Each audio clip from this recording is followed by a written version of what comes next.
Assalamualaikum warahmatullahi wabarakatuh. Alhamdulillah, dengan izin Allah, pada bengah yang sangat mulianya, lun berdubit sebuah maklumat kepada orang but bak lun. Yang sajan lun, keluarga lun, sahabat lun, rakan lun. Baik yang but di Samalanga, yang but di Jinib, berokan sajan lun. Yang but di Birun, di Juli, di Bunyat. Yang but sajan lun, berokan Bandung, di Cat Arabo. Yang but sajan lun di Balasitui, lun berdubit sebuah maklumat. Bandung merakan sahabat lun yang but bak lun, yang bahawa tanggal 27 ke depan nepilih Partai Aceh. Di Banda Aceh nepilih nomor 2, di Birun nomor 2. Pakon, jika hana nepilih kalinya Partai Aceh, Umi tunggu, maka partai lenyap. Partai Aceh sangat sayang. Partai lain, partai lokal kabeh hancur. Partai baru itu bit, partai lokal yang acuh si tinggal yan. Hana keng, kekuatan hana. Kekuatan partai lokal, partai Aceh. Jika partai Aceh hancur kalinya. Jika partai Aceh lenyap kalinya gadah nama, marwah Aceh gadah. Marwah Birun gadah. Maka dengan izin Allah, dengan hati yang sangat dalam, lung lekai badrona. Partai perjuangannya tak jaga sama-sama. Walaupun tanya lun tuan hana lung manfaatkan untuk yang minta pengenan. Dari awal nak pulun bahawa kelun yang mendapeng, bahawa lun hana lun berpolitik. Kalinya lun temang dalamnya untuk selamat Partai Aceh. Jika Partai Aceh hancur, di Birun marwah gada, Aceh marwah gada. Maka yang pegang Aceh kalinya adalah Partai Aceh.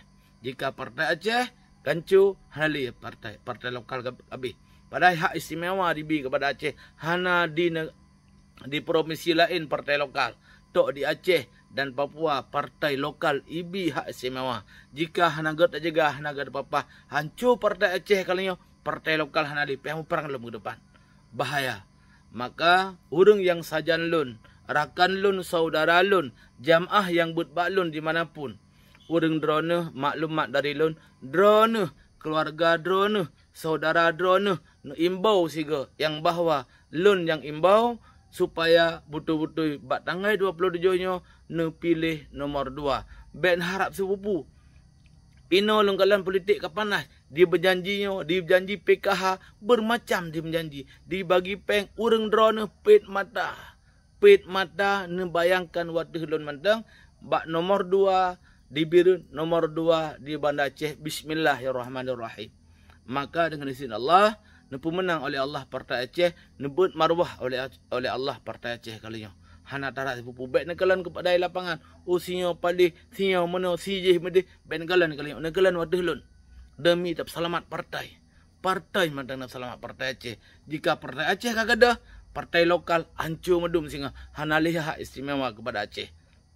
Maka sekian dan terima kasih. Harapan dari ulun tuan, khusus kepada keluarga lun, khusus kepada sahabat lun, khusus kepada rakan lun, dan khusus urang drone yang but bersama lun. Dimanapun berada, yang na di wilayah Birun.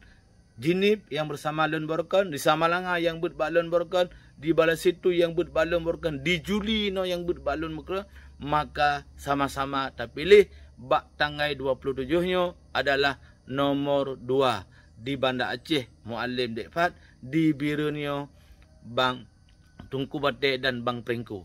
Maka sekian, terima kasih. Assalamualaikum warahmatullahi wabarakatuh.